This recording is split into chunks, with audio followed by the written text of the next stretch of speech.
What's up guys, it's Zach from the Rolling Times, and we're doing a subwoofer install on an 07 Rabbit. This would be very similar for any other Mark 5s like a Jetta or GTI.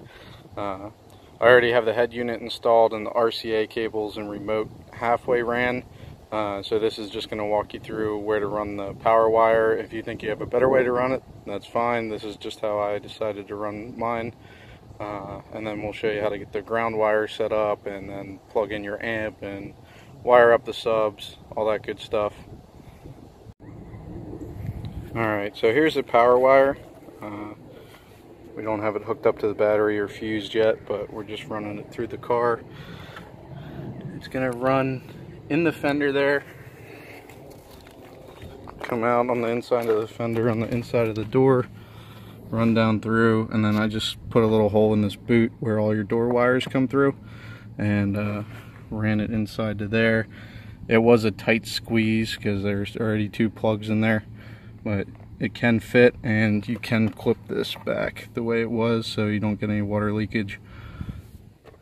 And then the wire's going to run down through here. Take your trim piece off so you can run it through there nicely, and then back through there. Trim piece is going to cover it and under the seat, and then right in the back. So the wire is nice and hidden. It's ran on the left side of the car, or the driver's side, because on the passenger side I'm going to run the RCA cables and stuff. Sometimes it doesn't make a huge difference, but it's always best to run the power wire separate to the RCAs. Sometimes you can get interference and it can make the sound not as high quality if you run the power next to the RCAs.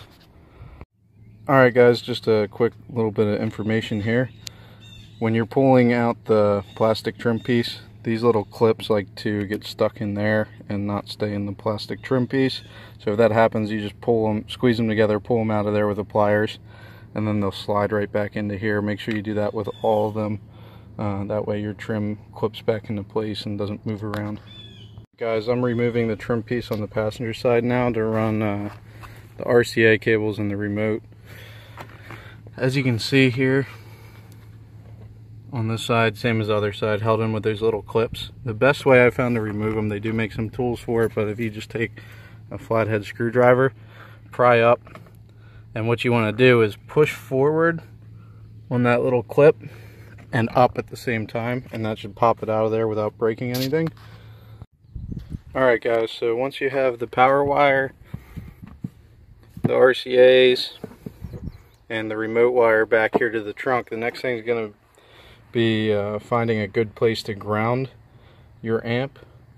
So what I did, I removed this piece here, and then if you pull the trunk lining back, I'm just going to ground it off there. I'm going to pull that nut off there and then sand the paint a little bit so there's a good ground, connect the ground wire there, run it out, put all this plastic back, and then I'll have the ground and we'll be ready to wire up the amp. You might find a better place to ground it. It really doesn't matter as long as you have a good contact surface with the body of the car.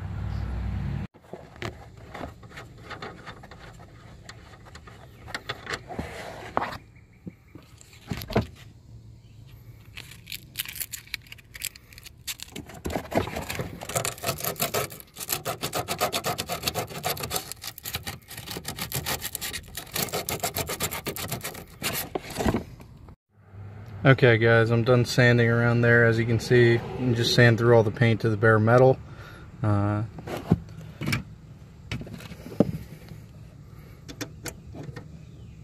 put your ground wire on there.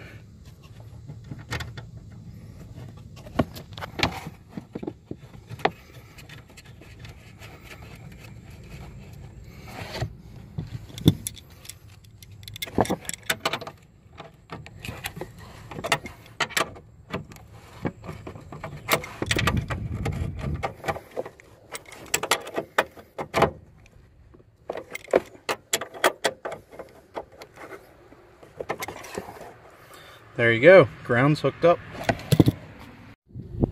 Alright guys, all our wires are back here, so we're going to start hooking stuff up. We got our 12 volt positive, or the power.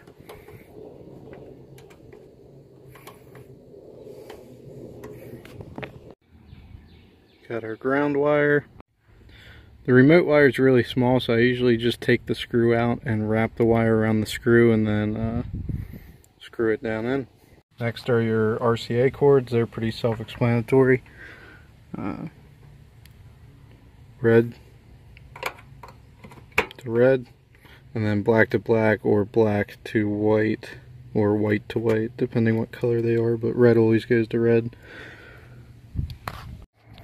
Alright guys, so the next step is going to be installing the fuse. It brings us up to the front of the car. We got our power wire here.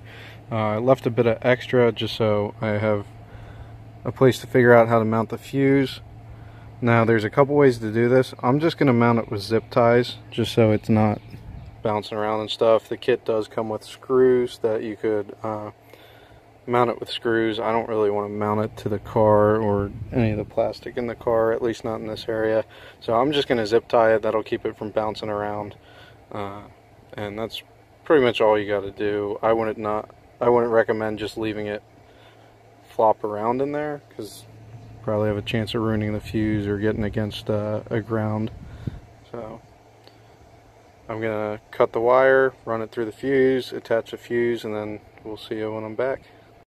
Alright guys, the power wire is hooked up, everything's ready to rock and roll. We got the fuse installed, and I just want to throw it out there. A lot of kits don't come with the fuses, or a lot of people are just too lazy or don't think it's important and kind of skip putting the fuse in, but that is a very important part. You never want to hook up a subwoofer system without the fuse.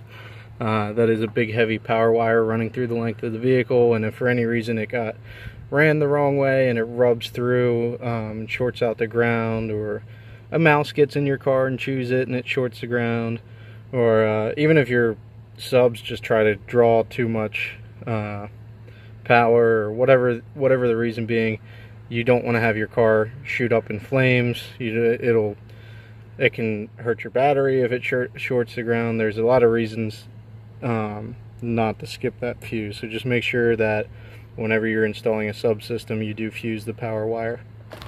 Alright guys, it's all hooked up. One more important thing I forgot to mention, make sure you run your speaker wires to your subs. A lot of them are marked, like you can see out of these 4 wires here. One's black, one has a black stripe, one has a red stripe. That's so you can make sure you get the positive and negative to the right wire on your sub box. You don't want to reverse those. I mean, they'll still work if you do, but it will make the sound quality poor. Not how it's supposed to be. And then there's also a left and a right. As you can notice there, it's upside down, but